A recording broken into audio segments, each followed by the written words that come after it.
Manalangin tayo.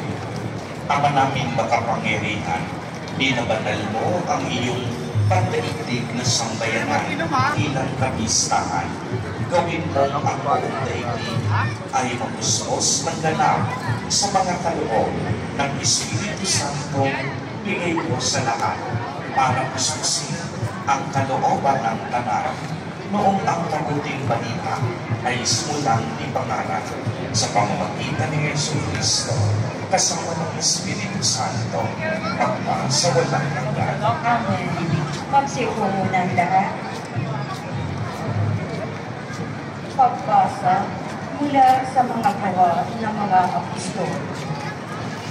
Nang sumapit ang araw ng Pentecostes, nagkatipon silang lahat sa isang lugar. At biglang narinig ang isang bugong mula sa langit. Animoy kapunot ng malakas na hangin, at napuno nito ang bahay na kinaroroonan nila. May nakita silang maring mga dilang apoy na lumapag sa bawat isa sa kanila.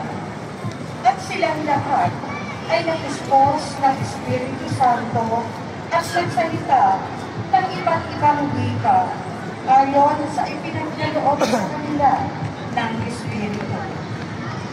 May mga Hudyong buhat sa iba't ibang bansa na naninirahan noon sa Jerusalem. Mga taong palasamba sa Diyos.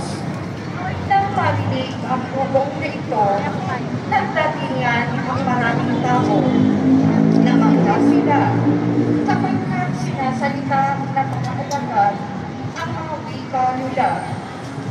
Sa kanilang pagtataka, ay kanilang nasabi, hindi ba Galileo na silang lahat? Bakit ang ating natutukong wika ang naririnig natin sa kanila? Tayo'y mga taga-Parsya, mga taga-Media, mga taga-Elam, mga nanirahan sa Mesopotamia, sa Judea, at sa Cappadocia, sa Ponto, at sa Asia. Meron pa sa ating taga-Phrygia at Pamphylia, Egypto, at sa mga saklaw ng Libya, na sakop ng Cyrene, at mga nangingipanirahan mula sa Roma. Paging mga Hudyo at mga naaakit sa Judaismo. May mga taga-Creta at Arabia pa rito. Paano sila nakapagsasalita sa ating wika tungkol sa mga kahangahangang gawa ng Diyos? Ang salita ng Diyos. Salamat sa Diyos. Espiritu mo isubukin, poon panay iyong pag-uwi. Espiritu mo'y suguin, poon, tanay iyong baguhin. Pinupuri ka, poong Diyos, itong aking kaluluwa. O Panginoong Diyos, kay dakila mo talaga. Sa daigdig, ikaw, poon, ay rami ng iyong likha. Sa dami ng nilipangol, nalaganapan ang lupa. Espiritu mo'y suguin, poon, tanay iyong baguhin. Natatakot mga matay, kung ikig mo ang hininga, mauuwi sa alam mo, pagkat ko upang buhay ay ibalik. Bagong buhay ay tulad mo, kalilikha sa daigdig. Espiritu mo'y suguin, poon, tanayong baguhin.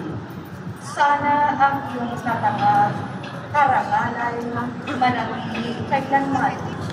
Sa lahat ng iyong likha, ang madaman kagalakan. Ang awit ng aking puso, sana naman ay kalugdan. Habang aking inaabi, ang papuri sa may tahan. Espiritu mo'y suguin, poon, tanayong baguhin.